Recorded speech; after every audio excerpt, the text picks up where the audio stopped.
کہ اللہ نے ہمیں انسان بنایا. اللہ کا بہت بڑا احسان ہے کہ اللہ نے مومن کے گھر میں پیدا فرمایا. اللہ کا بہت بڑا احسان ہے کہ اللہ نے مسلمان کے گھر میں ہمیں پیدا فرمایا. اور سب سے بڑا احسان اللہ کا یہ ہوا کہ ہمیں نبی کی امت میں پیدا فرمایا. نہیں تو وہ بادشاہ، وہ رب ذوالجلال اگر ہمیں بندر بنا دیا ہوتا یا دیگر کوئی جانور بھی ہمیں پیدا کر دیا ہوتا تو اس رب کائنات کا ہم انسان کچھ نہیں بگاڑ پاتے.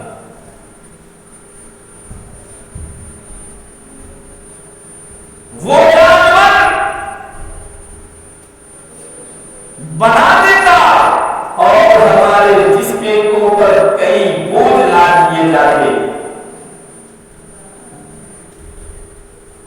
کس سے شکوا کرتے؟ کس سے اپنا تکلیف بیان کرتے کہ یا اللہ یہ انسان ہمارے اوپر ظلم کرتا ہے. لیکن اللہ نے بہت بڑا احسان کیا کہ انسان بنایا، امتی محمدیہ میں پیدا فرمایا، کلمہ کی دولت سے سرفراز فرمایا اور بولنے کے لیے زبان عطا فرمائی، دیکھنے کے لیے آنکھیں عطا فرمائی، چلنے کے لیے پاؤں عطا فرمائے. یہ اللہ کا احسان نہیں ہے تو اور کیا ہے؟ بن مانگے، بن دعا کیے، بن آرزو کیے اللہ نے ہمیں انسان بنایا. تو انسان کا فرض کیا ہوتا ہے کہ وہ اپنے پیدا کرنے والے کا احسان مند بنے اور اپنے مقصد حیات پر پورا جم جائے. لیکن افسوس ایک جگہ اور ہوتا ہے. جب میں نے کتاب مطالعہ کر رہا تھا تو ایک واقعہ میرے نظروں سے گزرا اور وہ سوچنے پر مجبور کر دیا کہ ایک مخلوق ہے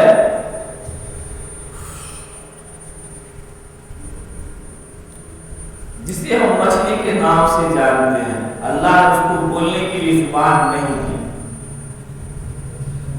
سمجھنے کے لیے عقل بھی موجود نہیں ہے، ہاتھ بھی موجود نہیں ہے، پاؤں بھی موجود نہیں ہے، سننے کے لیے کان بھی شاید کے موجود نہیں ہے. ان کی زندگی کو اللہ نے پانی کے اندر رکھا. وہ مچھلی کی زندگی کو اللہ نے پانی میں رکھا اور کہا کہ مچھلی اے میری مخلوق، یہ پانی تمہاری جیون ہے، یہ پانی تمہاری زندگی ہے، یہ پانی تمہارے لیے آب حیات ہے. اگر اس کے اندر رہو گی، زندگی رہو گی، باہر نکلو گی موت آ جائے گی. وہ مچھلی کو اگر ہم پکڑ کر باہر ایک منٹ کے لیے کریں، سوکھی جگہ پر رکھ دیا جائے، اس مچھلی کی کیفیت کو پھر دیکھتے ہیں. وہی مچھلی زمین سے 2 فٹ اونچا اچھل کے پھر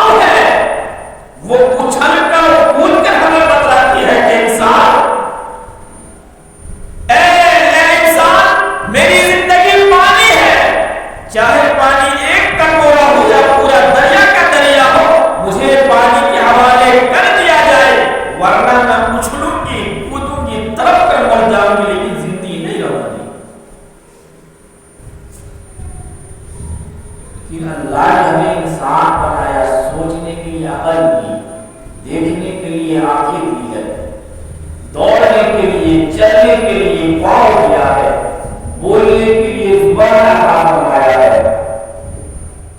حیرت یہاں پر ہوا کر کہ یا اللہ وہ بے زبان مخلوق، وہ بے پاؤں مخلوق، وہ ناسمجھ مخلوق انسان سے اتنی آگے بڑھ گئی ہے کہ یا اللہ اپنے مقصد حیات پر پورا اتری ہوئی ہے اور دم توڑ دیتی ہے، لیکن اللہ کی باتوں کو نہیں توڑتی۔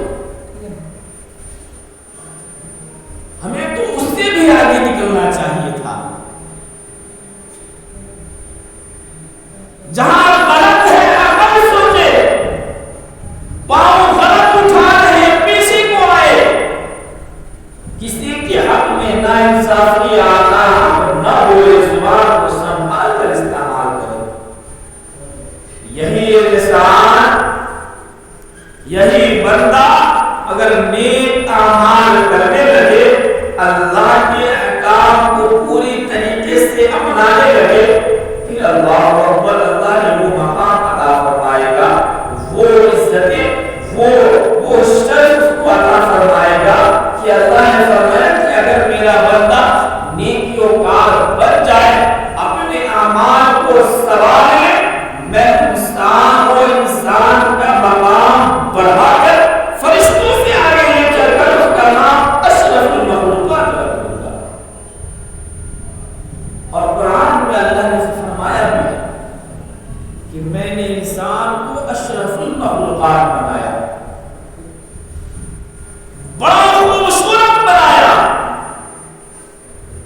یہ انسان سے بہتر، یہ انسان سے لاجواب میں نے کسی بھی مخلوق کو نہیں بنایا۔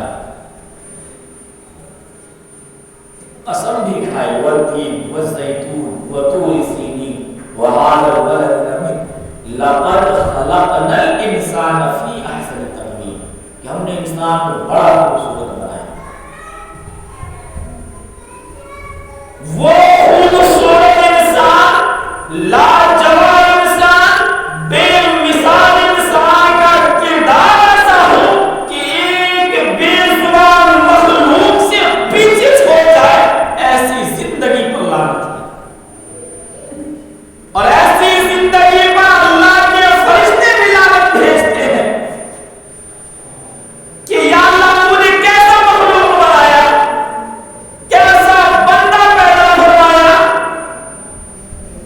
جو تیرے در پر سر جھکانے کو تیار نہیں، تیرے احکام کو بولنے کے لیے اپنی زبانوں کو استعمال کرتا۔ لیکن یاد رکھیں، اللہ نے ہمیں پیدا کیا اور امت محمدیہ میں پیدا کیا، مرنے کے بعد حساب دینا ہے۔ مولانا نے فرمایا ہر چیز کا حساب ہوگا۔ اللہ فرمائے گا انسان میں نے تمہیں دو پاؤں دیے تاکہ اس پاؤں سے چل کر تم مسجد جا کر میری عبادت کرتا، اس پاؤں کو کس چیز کے لیے تم نے اٹھایا؟ اے انسان میں نے تمہیں دو ہاتھیں دی تاکہ ان ہاتھوں سے غریب، مسکین، بے سہارا، یتیموں کی مدد فرمانا۔ ان ہاتھوں کو تو نے کس چیز کے لیے استعمال کیا؟ غریب کے حق میں ان کے منہ پر تمچا مارنے کے لیے تو نہیں اٹھایا۔ اے انسان میں نے تمہیں زبانیں دی تاکہ میرا ذکر کرتا، میری قرآن کی تلاوت کرتا، میری تسبیح و تحلیل کرتا، میری حمد و ثنا بیان کرتا۔ کیا تو نے اس چیز کو، اپنی زبان کو کسی کو ستانے کے لیے استعمال نہیں فرمایا؟ ہر چیز کا حساب ہوگا۔ وَمَن يَعْمَلْ مِثْقَالَ ذَرَّةٍ خَيْرًا يَرَهُ، اگر ذرہ برابر خیر کا کام کریں گے اللہ اس کا ہمیں اجر عطا فرمائے گا۔ وَمَن يَعْمَلْ مِثْقَالَ ذَرَّةٍ شَرًّا يَرَهُ، اگر ذرہ برابر بھی اگر ہم شر کے کام کریں گے، گناہ کا کام کریں گے، اس کا جزا بھی اللہ ہمیں عطا فرمائے گا۔ تو ہمیں چاہیے کہ اللہ نے اشرف المخلوقات بنائے ہیں، تو میرا میرا عمل ویسا بھی ہونا چاہیے. اگر انسان اپنی عمل کو بہترین بنا لے, وہ اللہ تبارک و تعالیٰ فرماتا ہے میں وہ انسان کا مقام خانہ کعبہ سے بھی بلند فرماؤں گا. یہ اللہ کا وعدہ ہے, یہ اللہ کا فرمان ہے. وہ رب کائنات جو کن فیکون کا مالک ہو, ذرے سیکنڈ بھر کے لمحے کے اندر پوری کائنات کو تباہ کرنے کی طاقت رکھتا ہو, وہ رب کائنات کا نافرمانی کرنے کے باوجود بھی وہ ہمیں زندہ رکھا ہے. تو یہ اللہ کا احسان نہیں ہے تو اور کیا ہے؟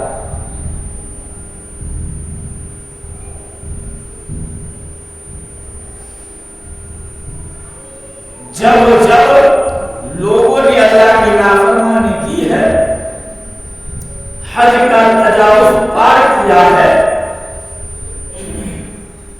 شریعت اسلام کے حدود جو ہیں دائرہ جو اس کو پار کیا ہے, اللہ نے اس کو اپنے ہاتھ پر چھوڑ دیا ہے اور اس کے دل کے اوپر ایک مہر لگا دیا ہے. اس کے بعد جو ان کے ساتھ سلوک ہوا, اس کے بعد جو اللہ کا عذاب اس کے اوپر نازل ہوا, کوئی بچانے والا نہیں. ایک نبی کی زندگی سے واقعہ ہے, بہت نصیحت لینے کا واقعہ. حضرت نوح علیہ السلام کا بیٹا والد النبی ہے, لیکن بیٹا اپنے والد کے فرمان پر عمل نہیں فرماتا. اپنے ابا کے کہنے پر, یعنی اپنے ابا کے دین پر وہ نہیں چلتا تھا. اللہ اکبر, تاریخ شاہد ہے کہ وہ پروردگار عالم حضرت نوح علیہ السلام کے جتنے سپورٹر تھے, جتنے ماننے والے تھے, تمام کو اللہ نے طوفان نوح سے بچایا اور ان کے بیٹے کو اسی طوفان نوح میں غرق فرما دیا. یہاں تک کہ نوح علیہ السلام دعا فرماتے رہے, یا اللہ یہ میرا بیٹا ہے, اسے بچا لیا جائے. فوراً اللہ کی جانب سے ندا آئی کہ نوح اگر بیٹے کے جانب جاتے ہو طوفان نوح میں تمہیں بھی غرق فرما دوں گا. اگر تم میری عذاب سے بچنا چاہتا ہے اپنے بیٹے کو بھول جا, اس لیے کہ وہ تیرا نافرمان ہے تو میرا بھی نافرمان ہے. یا ہم کس کھیت کی مولی ہیں, ہمارا کیا مقام ہے؟ کوئی وجود نہیں, کوئی حیثیت نہیں. اس رب کائنات کی پکڑ سے بچے اور اپنے اعمال کو بنائے. اس لیے کہ مرنے کے بعد انسان خوف کرے کہ آکاش مجھے پھر دنیا میں بھیج دیا جائے. ہم اللہ کی ایک بھی احکام کو نہیں چھوڑیں گے, عمل کریں گے, لوگوں کو بتائیں گے اور ان کو سمجھائیں گے. آکاش مجھے دنیا میں پھر بھیج دیا جاتا تاکہ میں اللہ کو راضی کرتا رہتا. آکاش مجھے دنیا میں پھر بھیج دیا جاتا اپنے مال و زر کو اللہ کی راہ میں گزارتا رہتا. آکاش مجھے دنیا میں پھر بھیج دیا جاتا, ہم نبی کے طریقے پر آ کر زندگی گزار.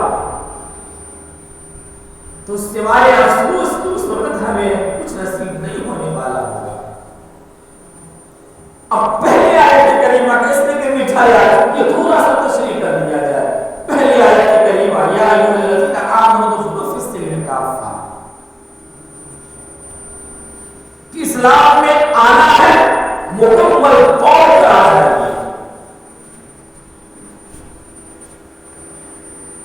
کہ نہیں ہم اسلام کے ماننے والے ہیں. محرم و حرام کا مہینہ چل رہا ہے, یہ دھول تاشی سے دور رہے, اس لیے کہ یہ شیطانوں کا آواز ہے.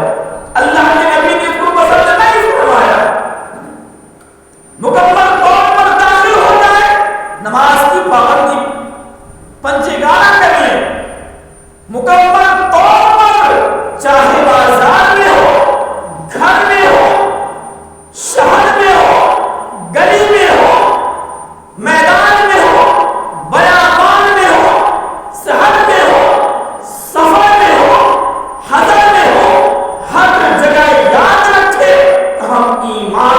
ہیں ہم مکمل اسلام کو کرنے والے ہیں اور اللہ کی عبادت کرتے ہیں، پھر زندگی کا جو لطف ملے گا، جو ذائقہ ملے گا، دنیا کی کسی بھی شے میں وہ ذائقہ نہیں ملنے والا۔ بہر کیف رب کائنات سے دعا ہے کہ رب کائنات ہم سب کو عقل سلیم عطا فرمائے، صحیح